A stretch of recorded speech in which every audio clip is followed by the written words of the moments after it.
अगर कोर्स के बारे में देखा जाए तो इस तरह से कोर्स को डिवाइड किया गया है।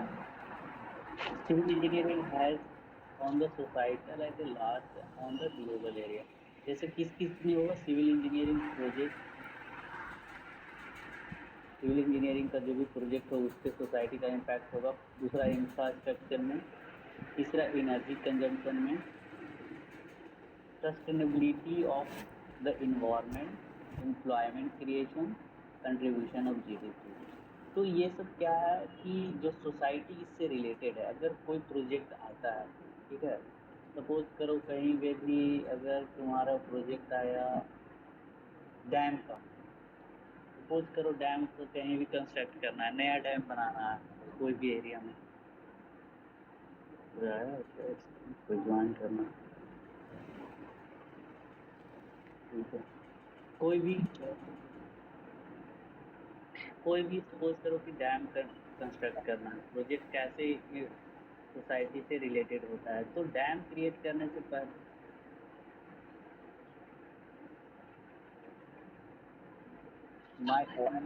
माइक किसी का अगर ऑन है ना तो ऑफ कर दो, तो हम ऑन ही कर देते हैं माइक।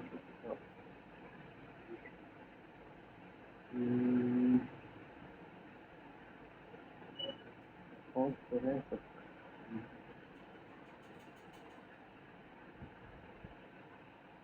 तो जैसे क्या बता रहे थे, रिलैक्स करते करते, जैसे ये तुम्हारा डैम है, ठीक है, मान लो कि ये डैम कहीं का प्रोजेक्ट का डैम का प्रोजेक्ट है। अब ये डैम कैसे सोसाइटी, अब कोई भी एरिया में डैम कंस्ट्रक्ट होगा, वो वो क्या होगा कि सपोज करो ये बहुत लार्ज एरिया को कवर करता है। अगर मान लो तुम्हारे घर के पास रिवर है या कैनाल है तो देखोगे कि जो वो बहुत बड़ा एरिया इससे रिलेटेड होता है,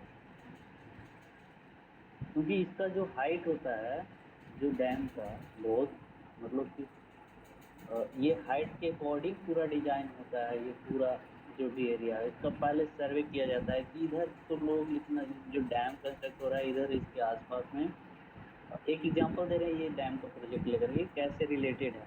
तो इस जो लोग रह रहा है, अगर मान लो कि रह रहा है तो उसका घर होगा, कुछ भी जो भी होगा उससे ये क्या होगा, अफेक्ट होगा कि अगर मान लो कि वाटर यहाँ पे स्टोर हुआ डैम में, तो क्या होगा, ये वाटर के थ्रू क्या होगा, अगर कभी ज़्यादा रेनफॉल हो गया उसमें क्या आ गया, इधर पूरा एरिया कवर हो जाएगा वाटर से। उसके कारण अगर नया प्रोजेक्ट है तो ये सब क्या, अगर लोग यहाँ का जो लोग है वो तो अफेक्ट होगा, कहीं ना कहीं शिफ्ट करना पड़ेगा। या फिर अब दूसरा इम्पैक्ट ये भी आ सकता है, ये जो डैम कंस्ट्रक्ट हुआ था इसका वाटर क्या यूज हो सकता है, दूसरा इम्पैक्ट दूसरा तरीका से सोचे तो इसका जो वाटर है उसका इरिगेशन पर्पज से, कि जो इधर डाउनवर्ड साइड रह रहा है, जो भी इधर, क्योंकि जो भी प्रोजेक्ट आता है वो तो किसी बेनिफिट के लिए आता है, लोग के लिए ही बेनिफिट होगा, जो भी लोग है या फिर, तो देखो अब एक साइड से देख रहे हैं तो कुछ नुकसान हो रहा है, दूसरा साइड से देखो कितना इससे फायदा होगा। पहला क्या फायदा होगा, वो अगर स्कार्सिटी ऑफ वाटर है कोई भी एरिया में इरिगेशन से लेकर, तो वो पूरा इरिगेशन का प्रॉब्लम सॉल्व हो जाएगा। उस एरिया में अगर डाउन स्ट्रीम साइड पूरा एग्रीकल्चर लैंड है तो क्या होगा, उधर इरिगेशन का प्रॉब्लम सॉल्व। दूसरा क्या होगा, अगर उस एरिया में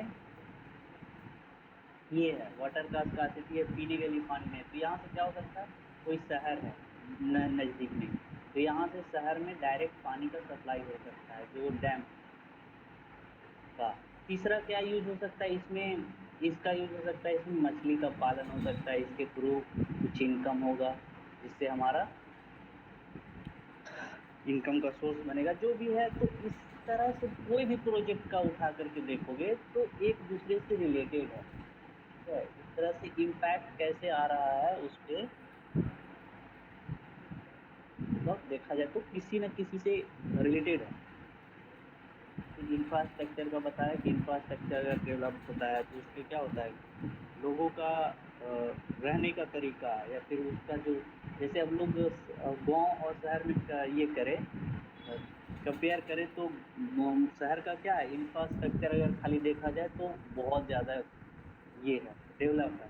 मतलब बड़े-बड़े बिल्डिंग ये वो इंफ्रास्ट्रक्चर क्या मतलब उसका जो स्ट्रक्चर बिल्डिंग वगैरह-वगैरह जो भी है, बहुत ज़्यादा रोड ये सब बढ़िया रहता है। अब गाँव का थोड़ा ये रहता है, तो सोसाइटी इससे इम्पैक्ट होता है कि अगर ज़्यादा इंफ्रास्ट्रक्चर बढ़िया है, तो लोग का जो ये रहने का तरीका उधर का या सब कुछ मैनेज करने का वो ये रहता है। तो इस तरह से हम लोग इसमें यही देखेंगे कि किस तरह से क्या रिलेटेड है। ये देखो किस तरीके में है बेस। अब पूरा कोर्स में देखो यही 5 कैटेगरी 5 चीज़ को तुम फोकस करोगे ये कोर्स में जो दिया गया ना। The course is design to provide better understanding of impact which civil engineering has on the society at large. पहला अगर कोई प्रोजेक्ट का सिविल इंजीनियरिंग कोई प्रोजेक्ट है तो सोसाइटी पे कैसे आएगा, इंफ्रास्ट्रक्चर से related, energy consumption and generation. तो अब डैम का तो एक चीज़ बताया ही नहीं, एनर्जी जनरेशन। डैम का सबसे बड़ा यूज क्या होता है, एनर्जी जनरेशन के लिए, जिसको हाइड्रो पावर बोलते हैं। वाटर से क्या होता है जनरेट, इलेक्ट्रिसिटी। ठीक है। तो ये इस तरह से फिर जैसे इन्वायरमेंट एम्प्लॉयमेंट क्रिएशन। अभी जब सिविल इंजीनियरिंग का कोई प्रोजेक्ट होगा उसमें बहुत सारा एम्प्लॉयमेंट लगेगा, वहाँ पे वर्कर लगेगा, इंजीनियर लगेगा, बहुत सारा कंट्रीब्यूशन ऑफ जीडीपी। अब जो भी जीडीपी कैसे प्रोजेक्ट मतलब इससे रिलेटेड है। अगर ये कंस्ट्रक्शन होगा कहीं भी डैम या फिर कोई रोड, तो उसमें क्या आएगा, मटेरियल लगेगा, चाहे कोई भी मटेरियल हो, सीमेंट छड़ जो भी है। तो उसमें क्या होगा, उससे हमारा जो देश का है जीडीपी में कंट्रीब्यूशन होगा। तो ये चीज़ हमको ये पूरा सब्जेक्ट मतलब ये बेसिक जो है समझ में आना चाहिए पूरा अगर पढ़े तो।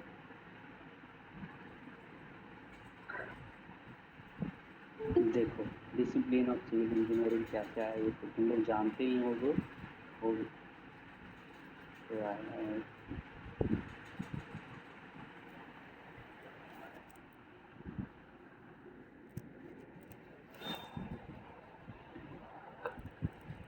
देखो सिविल इंजीनियरिंग का कितना ये है। देखो अभी डिसिप्लिन ऑफ सिविल इंजीनियरिंग मतलब सिविल इंजीनियरिंग का कितना ब्रांच है। पहला देखो इधर से आर्किटेक्चर एंड प्लानिंग। आर्किटेक्चर जानते हो कि जो सुंदर सुंदर बिल्डिंग बनता है जिसका इंटीरियर डिजाइन बहुत सारा उसमें इस फील्ड में आता है। और टाउन प्लानिंग, बिल्डिंग मटेरियल ये भी एक सिविल इंजीनियरिंग का। कंस्ट्रक्शन टेक्नोलॉजी, कौन सा टेक्नोलॉजी अभी, इन्वायरमेंटल इंजीनियरिंग सिविल इंजीनियरिंग का, जियो टेक्निकल इंजीनियरिंग। सर हाँ बोलो। सर पहले एक सस्टेनेबल डेवलपमेंट कुछ था सा टॉपिक, सर उसका मतलब क्या होता है? सस्टेनेबल डेवलपमेंट मीन्स होता है जो भी डेवलपमेंट हो रहा है ठीक ना, वो फ्यूचर के लेकर के सोसाइटी को हार्म नहीं करे और सस्टेन करे। जैसे अगर तुम्हारा मान लिया जाए कहीं पे कोई भी प्रोजेक्ट इम्प्लीमेंट हुआ, चाहे रोड हो बिल्डिंग हो, तो वो लॉन्ग टर्म के हिसाब से डिजाइन होगा। ऐसा नहीं कि एक एक दिन या एक महीना या एक साल, कम से कम 50 ईयर 30 ईयर के हिसाब से कि डिजाइन हो, ताकि उसका कोई नुकसान भी देखना पड़ता है कि नुकसान हो रहा है नहीं होगा 50 साल में ज़्यादा, इस तरह से। तो वो सस्टेनेबिलिटी हुआ कि सस्टेन करना चाहिए अगर कोई प्रोजेक्ट है सस्टेनेबल। फिर क्या था, hydraulic and water resource and irrigation engineering, ये भी एक सिविल इंजीनियरिंग का पार्ट है। फिर रिमोट सेंसिंग आता है। रिमोट सेंसिंग में क्या आता है कि तो लोग पढ़े ही होंगे रिमोट सेंसिंग क्या होता है, पढ़ा था सर्वे में। सर्वे में क्या होता है, तो बताओ इसको क्या होता है, इसका डिफिनेशन बताओ, चाहे कुछ भी इसके बारे में बताओ। ये तो पढ़ लिया।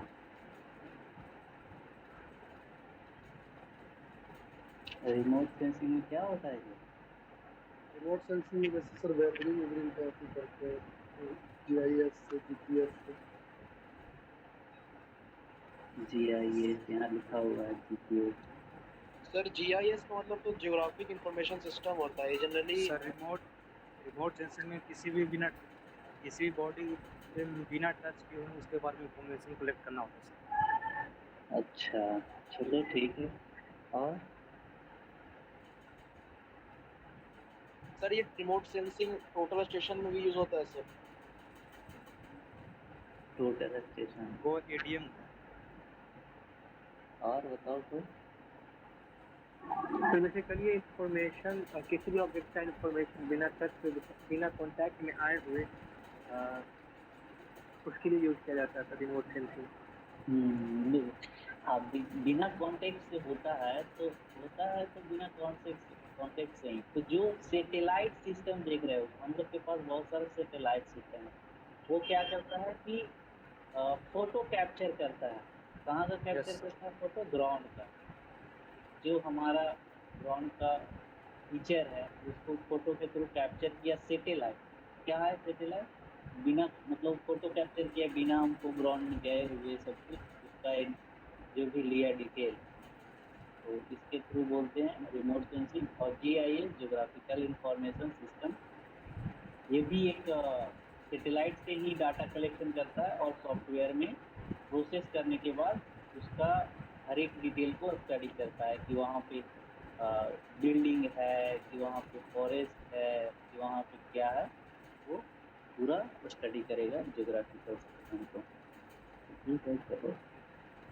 ये भी एक बहुत बड़ा इम्पोर्टेंट रोल करता है अभी लेटेस्ट में। अभी जो भी सर्वे हो रहा है मतलब इसी के थ्रू होता है, जो भी होता है। रिमोट सेंसिंग रेडिएशन पे काम करता है सर। एवरीबॉडी इमिट या ट्रांसमिट रेडिएशन उसको ये कैप्चर करके उसको बताता है। हाँ, फिर आता है तुम्हारा स्ट्रक्चरल इंजीनियरिंग। ठीक है, ये भी एक सिविल इंजीनियरिंग का पार्ट है, क्योंकि स्ट्रक्चरल इंजीनियरिंग में ब्रिजेस और जो भी है बिल्डिंग डिजाइन ये सब आता है। फिर तो एक सर्वे हो ही गया, तो एक बार में तो सब लोग जानता ही है। प्रिलिमिनरी स्टेप है, कोई भी प्रोजेक्ट को इम्प्लीमेंट करने से पहले फर्स्ट स्टेप में सर्वे करते हैं। फिर ट्रांसपोर्टेशन भी, जो कि ट्रांसपोर्टेशन सिस्टम में चाहे रेलवे हो, हाईवे हो, एयरपोर्ट हो, सबका इसमें आ जाता है ट्रांसपोर्टेशन इंजीनियरिंग में। तो ये था डिसिप्लिन ऑफ सिविल इंजीनियरिंग का पार्ट जो कि देखे हम लोग। अब आता है importance of civil engineering, possible scope for the career. Civil engineering के अगर कैरियर को पर्सपेक्टिव से देखें तो क्या क्या हम लोग का ये आ सकता है किस किस फील्ड में। कैरियर आपका सिविल इंजीनियरिंग में हाईली रिवार्डिंग, मतलब रिवार्डिंग कहने का मतलब बहुत ही रिपूटेड जॉब मिलता है। अगर सिविल इंजीनियरिंग मतलब ये किया तो लोगों की नज़र में मतलब जॉब मिलता है, तो उसके बाद क्या होता है कि थोड़ा रिपूटेड जॉब इंजीनियर अगर मिला तो माना जाता था रिपूटेड जॉब, अभी भी है। रिवार्डिंग बहुत हाई सैलरी रहेगा। There are job involve in supervision, construction, design, analyse of the private as well as public project. इसके में आ रहा है, पढ़ो एक बार।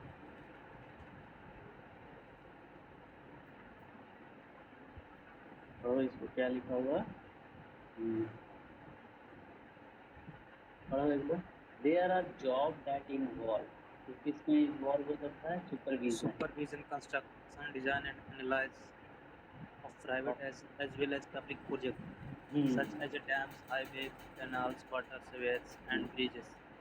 ये सब प्रोजेक्ट में तुम्हारा आ सकता है। डैम का कोई प्रोजेक्ट हो, हाईवे का कोई प्रोजेक्ट हो, कैनाल का प्रोजेक्ट हो, कैनाल समझ रहे होगा जो drainage system, water sewage and bridges. तो ये सब हमारा प्रोजेक्ट आता है सिविल इंजीनियरिंग से generally related. The profession demand excellent skill for both administration and supervision of the project. जो इस प्रोफेशन में रहेगा, मतलब अगर इस फील्ड में है तो बहुत ही मतलब नॉलेज तो चाहिए ही चाहिए। बिना कोई भी अगर प्रोजेक्ट में काम करोगे, चाहे हाईवे का हो, चाहे तो पूरा हर चीज़ के बारे में पता रहना चाहिए कि ये हाईवे कंस्ट्रक्ट हो रहा है तो हर चीज़ के बारे में, चाहे वो सोसाइटी से रिलेटेड हो, उसका कंस्ट्रक्शन प्लान से रिलेटेड हो, मटेरियल से, उसका डिजाइनिंग कैसे कैसे करना है, कैसे कैसे सब कुछ, मतलब हाई स्किल चाहिए कि देख लिया स्कोप किस किस फील्ड में आ रहा है। फिर excellent and responsibility are important factor associated with job. In the other word, whenever you see or read about popular landmark in the world, Golden Gate Bridge, Gateway of India, Burj Khalifa, there is a civil engineer involved in this construction। जो ये सब था, golden gate bridge, जो बड़ा बड़ा जो popular construction ये है, वो हमारा सिविल इंजीनियरिंग का पार्ट है। ये चीज था what civil engineering possible scope for the career, इस फील्ड में कैरियर के पर्सपेक्टिव से देख रहे हैं। तो और दो चीज़ और देख लो क्या क्या है। देखो जैसे अब कंस्ट्रक्शन में देखें तो कंस्ट्रक्शन अगर कहीं डैम का कंस्ट्रक्शन हो रहा है, रोड का कंस्ट्रक्शन हो रहा है, तो उसमें हमारा सिविल इंजीनियरिंग का कैरियर बन सकता है। दूसरा प्लानिंग, प्लानिंग में क्या आएगा, जैसे मैप का प्लानिंग कर रहे हैं, पहले ही जैसे प्रोजेक्ट इम्प्लीमेंट होने से पहले प्लानिंग करना पड़ता है कि कहाँ से रोड जाएगा, कहाँ पे डैम कंस्ट्रक्शन होगा, कैसे रोड, मतलब हर चीज़ को ये मैप के थ्रू प्लान करना पड़ेगा। तो ये दो चीज़, इसमें भी जॉब कर सकते हो या इससे जॉब एज ए प्रोजेक्ट और construction engineer offer career opportunity in construction field.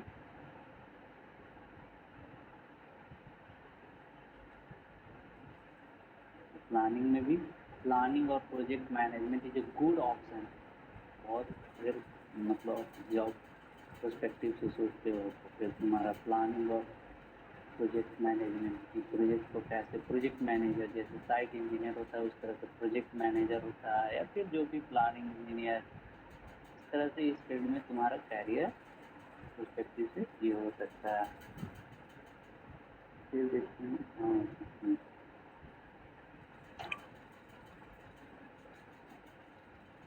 ये तो सिलेबस टाइम कवर किए थे, इसके बारे में हम लोग नेक्स्ट क्लास में देखेंगे कि जैसे नेक्स्ट जब स्टार्ट करेंगे pre industrial revolution day. Pre industrial revolution day कैसे कैसे मतलब जो ग्रोथ हुआ अगर कंस्ट्रक्शन को देखा जाए तो इसका अभी देखते हैं कैसे हमारा पूरा सिविल इंजीनियरिंग ग्रोथ किया है कंस्ट्रक्शन का।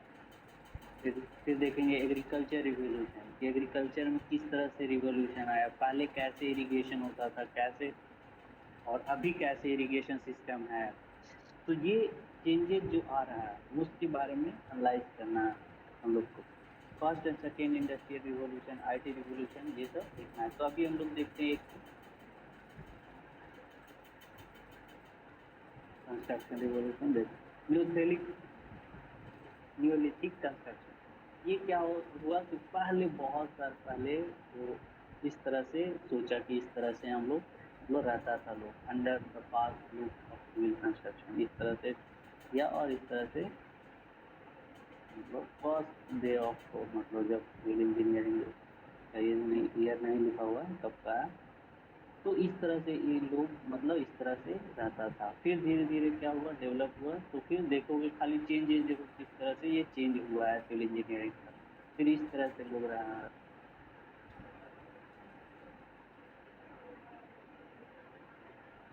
फिगर के थ्रू समझ में आएगा। फिर इस तरह से हैट में न्यूथेलिक लॉन्ग हाउस जिसको बोलते हैं, न्यूलिथिक लॉन्ग हाउस जिसको बोला जाता था, इस तरह से फिर धीरे धीरे डेवलप हुआ। तो इस तरह से लोग बना के रहने लगा। On the largest structure of this period was Neolithic Longhouse। Neolithic Longhouse इस तरह का उस era का ये स्ट्रक्चर था। फिर देखा जाए तो मोर इस तरह का न्यूलिथिक era में इस तरह का स्ट्रक्चर था। सर न्यूलिथिक का मतलब क्या हुआ सर? न्यूलिथिक नाम दे दिया और क्या, इसमें मतलब फर्स्ट जो हुआ उसको न्यूलिथिक बोला गया, इसका मतलब कुछ नहीं है। स्टोन एज भी तो कहा जाता है सर इसका मतलब? पता नहीं दोनों बोला जाता है कि नहीं जानता। न्यूलिथिक कंस्ट्रक्शन एज बोलो जो बोलो। तो इस एज में क्या क्या था कि जो कंस्ट्रक्शन हुआ तुम्हारा हार्ड टाइप का स्ट्रक्चर, इसको हम लोग न्यूलिथिक कंस्ट्रक्शन बोल सकते हैं।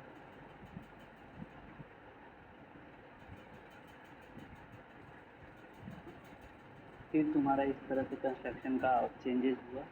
फिर तुम्हारा construction in ancient India, Asian time में तुम्हारा इस तरह से तुम्हारा कंस्ट्रक्शन स्टार्ट हुआ।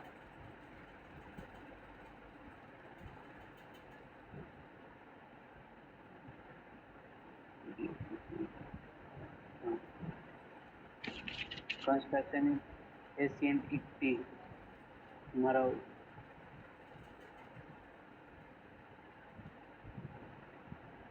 तरह से धीरे धीरे डेवलप किया है। फिर मड ब्रिक्स के थ्रू कंस्ट्रक्शन हुआ। फिर तुम्हारा टेक्नोलॉजी आया, इस टाइम में तुम्हारा टेक्नोलॉजी आया क्या, ब्रिक्स मड और जो भी आया उसके थ्रू कंस्ट्रक्शन होना शुरू हुआ, ब्रिक्स मड और जो भी था।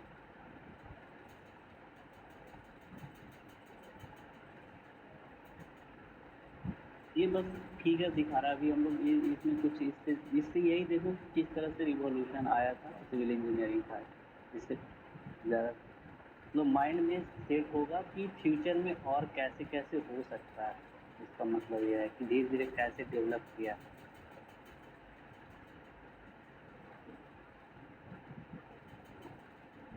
ग्रीक टेम्पल तो फिगर अटैच किए हैं और इसमें कंस्ट्रक्शन एशियन रोमन टाइम में हमारा इस तरह से हुआ, लाइम मोटार और कंक्रीट आया। फिर जब 20वीं सेंचुरी में आएगा तब तुम्हारा सबसे ज़्यादा ये एशियन टाइम का है सब, वैदिक को बौद्धिक पीरियड एंड गुप्ता पीरियड था एशियन टाइम के टाइम में। एशियन टाइम के समय का ये सब जो मंदिर वगैरह बिल्डिंग वगैरह रहता था पुराने वो एशियन टाइम में बुद्धा बौद्धिस्ट के टाइम, बौद्धिस्ट पीरियड अगर देखा जाए तो इस तरह का जो the importance of architecture during the Buddhist vision was the stupa.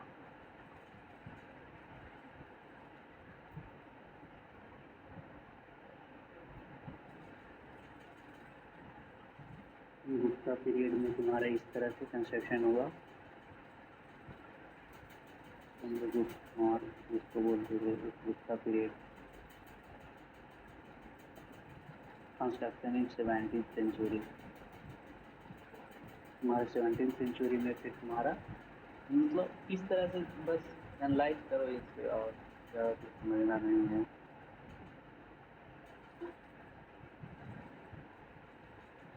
Construction in 18th century में तुम्हारा डेवलप हुआ आयरन ब्रिज। देखो इस तरह का पहले आर्किटेक्ट जो आज हम लोग बना रहे थे बहुत पुराना, देखो इस तरह से तो देखा जो आज हम लोग नोमिकल बनाए थे ना, देखो पहले इसी तरह का ब्रिज बनता था। तो आर्किटेक्ट यहाँ से आर्किटेक्ट है ना जो ब्रिज था यहाँ से ऊपर गया, तो ये बहुत ही 1979 का ग्रीक से पहले बनता था। ग्रीक आया तरह से। कंस्ट्रक्शन इन 19th सेंचुरी का हमारा अभी जस्ट और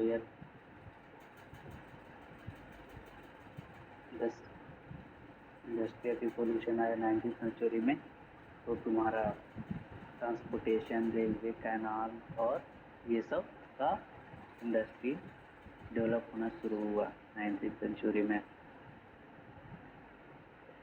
ब्रिज रेलवे ये सब तुम्हारा आना शुरू हुआ। देखो 19th सेंचुरी में देखा जाए तो मेन 19th सेंचुरी का क्या था, इसको बोला इंडस्ट्रियल रिवोल्यूशन है, तो बोला इंडस्ट्रियल रिवोल्यूशन है 19th सेंचुरी का। तो उसमें क्या क्या आया, रेलवे कैनाल ट्रांसपोर्टेशन, इन्वेस्टमेंट बहुत आया, फॉरेन इन्वेस्टमेंट। इसमें कौन कौन सा डिवाइस हुआ, steam engineer, machine tool, explosive survey, ये सब आया था तुम्हारा 19th सेंचुरी जो कि इंडस्ट्रियल रिवॉल्यूशन में आया। फिर 20th सेंचुरी आएगा तुम्हारा, जो कि 19th के बाद 20th सेंचुरी।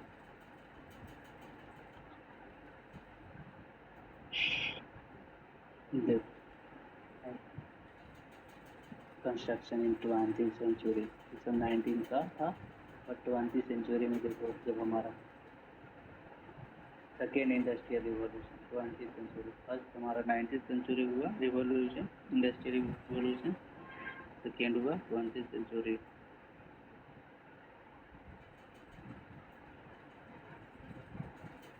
तो इसमें तुम्हारा ecology, energy conservation, sustainable development आ रहा है ना टर्म, ये सब पे फोकस करके हमारा कंस्ट्रक्शन हो रहा है। In the end of 20th century, ecology, energy conservation, sustainable development have become more important issue of the construction. तो अभी के समय में ये सब चीज़ पे फोकस किया जा रहा है। अगर कोई भी बिल्डिंग, जैसे ग्रीन बिल्डिंग में क्या हो रहा है कि एनर्जी का सेविंग हो रहा है, तो इस पे हमारा एनर्जी कंजर्वेशन हुआ। इकोलॉजी से इन्वायरमेंट पे कोई हार्म तो नहीं कर रहा है कोई भी प्रोजेक्ट। दूसरा इकोलॉजी एंड सस्टेनेबल डेवलपमेंट, मतलब जो लोग है यहाँ का आसपास का, उसको पे कोई इफेक्ट नहीं कर रहा, सस्टेनेबल होना चाहिए जो भी कंस्ट्रक्शन हो रहा है। सर एनर्जी कंजर्वेशन का जो टर्म है वो सिविल इंजीनियरिंग से क्या रिलेटेड है? एनर्जी कंजर्वेशन हुआ ना तुम्हारा, जैसे ग्रीन बिल्डिंग बताए ना, ये जो ग्रीन बिल्डिंग क्या आ रहा है कि जो भी जैसे अब तुम्हारा इस तरह से बिल्डिंग बनाया जाए कि जहाँ पे एसी वैसी जो आता है, एसी लगाने का ज़रूरत नहीं हो, अंदर में ऑटोमेटिक एयर कंडीशन सिस्टम हो, फिर लाइटिंग का तुम्हारा कोई इस तरह से डिज़ाइन किया जाए कि हर तरह से लाइट मतलब हो बिल्डिंग के अंदर में, तो वो ग्रीन बिल्डिंग से एनर्जी कंजर्वेशन में आता है ग्रीन बिल्डिंग का। तो इसीलिए यहाँ पे दिया हुआ एनर्जी कंजर्वेशन, जो अभी की ये सब फोकस पे है ग्रीन बिल्डिंग डिजाइन। ये 20th सेंचुरी में इस तरह का कंस्ट्रक्शन देख रहे हो तुम। 21st सेंचुरी में बुर्ज खलीफा और ये जो प्रोजेक्ट है बुर्ज खलीफा हमारा, इन फ्यूचर तुम्हारा इस तरह का प्रोजेक्ट अभी चल रहा है दुबई में। तो जैसे ये ग्रीन बिल्डिंग टाइप बन रहा है, देखो मिक्रास वगैरह दिख रहा होगा तुमको। सर इस बिल्डिंग को क्या कहते हैं सर, जिसमें ग्रीनरी रहता है चारों ओर? चारों ओर ग्रीन, वही तो ग्रीन बिल्डिंग बोल रहे हैं। सर ऐसा होता है कि इसमें मतलब ऐसे क्यों करते हैं हम लोग, किस चीज़ को डेवलप करने के लिए? बोले तो एनर्जी सेविंग के लिए, ये पता है ना, एनर्जी सेविंग इससे होगा। इसमें क्या होगा, इसका जो क्या बोले कि तुम्हारा एयर, मतलब जैसे ये बिल्डिंग में तुम्हारा कोई बिल्डिंग में एयर कंडीशन लगाने की ज़रूरत नहीं होगा, इन्वायरमेंट पे ज़्यादा इम्पैक्ट नहीं होगा, इन्वायरमेंट पूरा सेफ रहेगा। तुम्हारा ये था कुछ रिवोल्यूशन, जो कि आज के बाद बस इंट्रोडक्शन देखे क्या है, बस कल से हम लोग स्टार्ट करेंगे वीकली। कल हम देखेंगे क्या ये वाला हो गया, ये वाला चीज़ हम लोग देखेंगे, एग्रीकल्चर रिवोल्यूशन देखेंगे, फिर first second industrial revolution detail देखेंगे, फिर IT रिवोल्यूशन देखेंगे। इस तरह से धीरे धीरे देखते जाएंगे। फिर ग्लोबल वार्मिंग, CIS, इस तरह से सबका है, मतलब थोड़ा थोड़ा इंक्लूड करके मैं रिलेट करके बताऊंगा कैसे एक दूसरे से रिलेटेड है, एग्रीकल्चर में क्या रिवोल्यूशन आ रहा है। तो यही था बस आज के डिस्कशन में, civil societal and global impact, globally कैसे सिविल इंजीनियरिंग इम्पैक्ट कर रहा है, कुछ इस पर जानना है हम लोग को।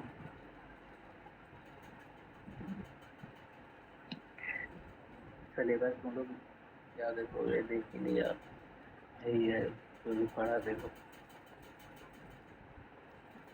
चलो ठीक है, आज के लिए इतना ही काफ़ी है, ठीक ना। और इसके लिए PPT सेंड कर दीजिएगा सर।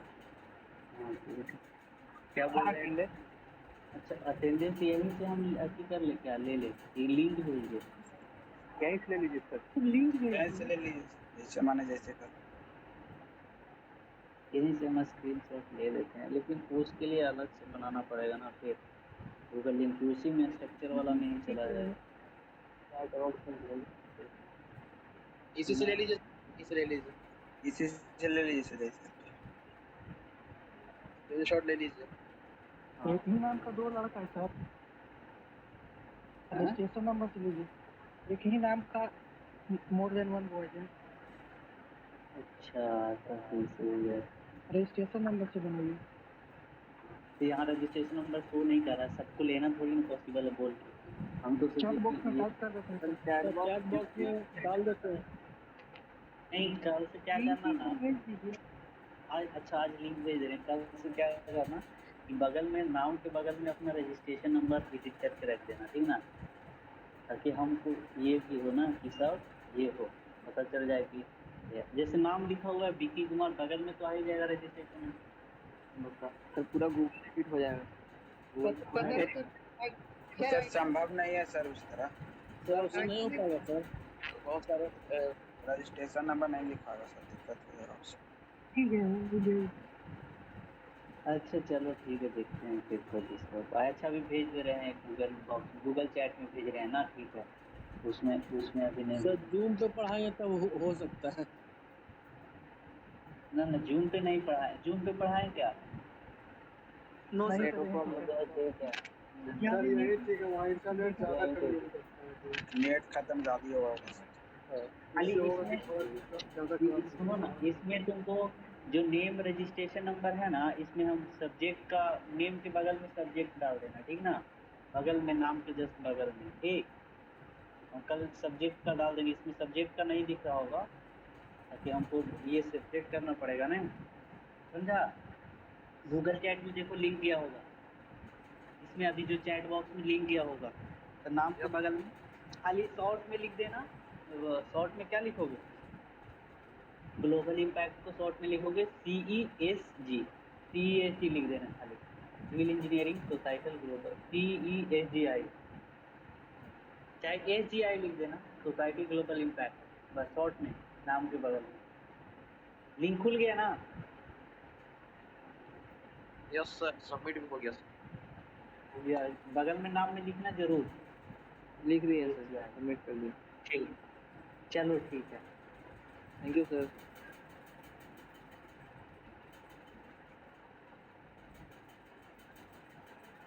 Thank you sir.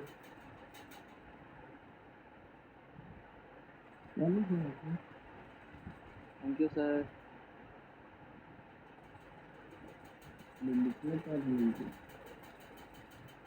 क्या धर्मेंद्र, क्या हो गया? कभी हमको थैंक यू नहीं बुला रहे मंदिर। अरे भाई बाबा का नाम के बगल में कैसे लिखना था भाई? CESGI हैं? CESGI, नाम के बगल में हाँ कुछ लिखना है। हेलो फिर से अमरजीत, SGI लिखा ना, SGI social global impact. Chat देखो, चैट हाँ भाई बोलो। चैट देखो। अरे पप्पू सर का आवाज तुम्हारा आवाज जैसा लगता है। सही है, हाँ हाँ ना, तो बोल के सुनाओ ना सब। बताते हूँ। क्या बीके? हाँ नीलेश भाई है, बोलिए। आप तो भूल ही जाते हैं। भूल कहाँ जाते? चंडी आ गए आप? कहाँ है? आ जाइए जल्दी से, सुबह में चलता है गाड़ी। अरे भाई कोरोना बहुत है। कोरोना कुछ नहीं है। एक चुतिया बनाने का रास्ता है, सुनिए ना। कुछ नहीं है। कहाँ है कोरोना, कहाँ है? नहीं नहीं, जब आएगा जब आएगा हैं? तब पता चलेगा। बीके को रिपोर्टर से मिलवा दो।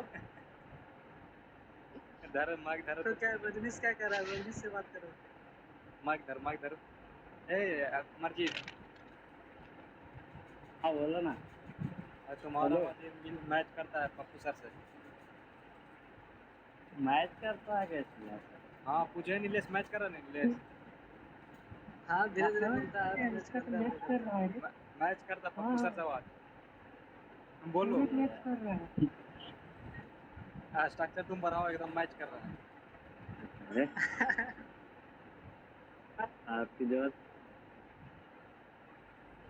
पूछो पूछो ना कि बना क्या है ला है सब कुछ। अरे पूछो तुम एकदम मैच कर रहा है तो पूछो सब बना के लाया है। अरे क्वेश्चन हाँ पूछो ना एक बार कि सब बना के लाया है। क्वेश्चन देखना बाद मैच करेगा तुम्हारा।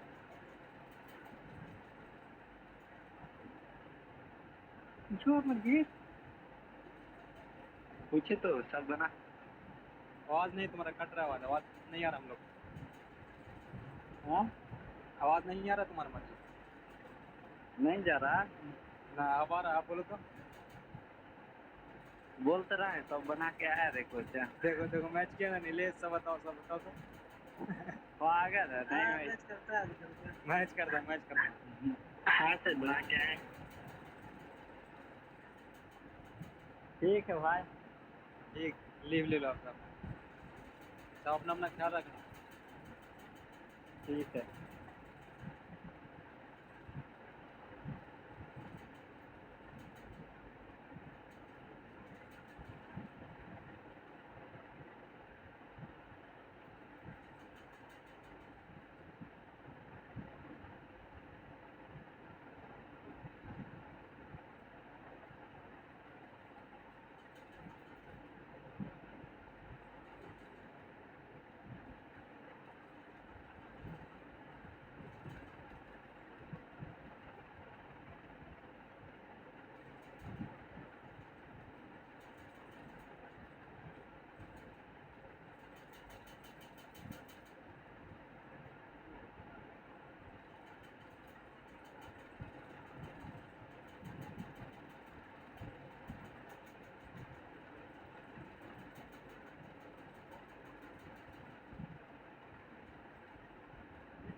Hey,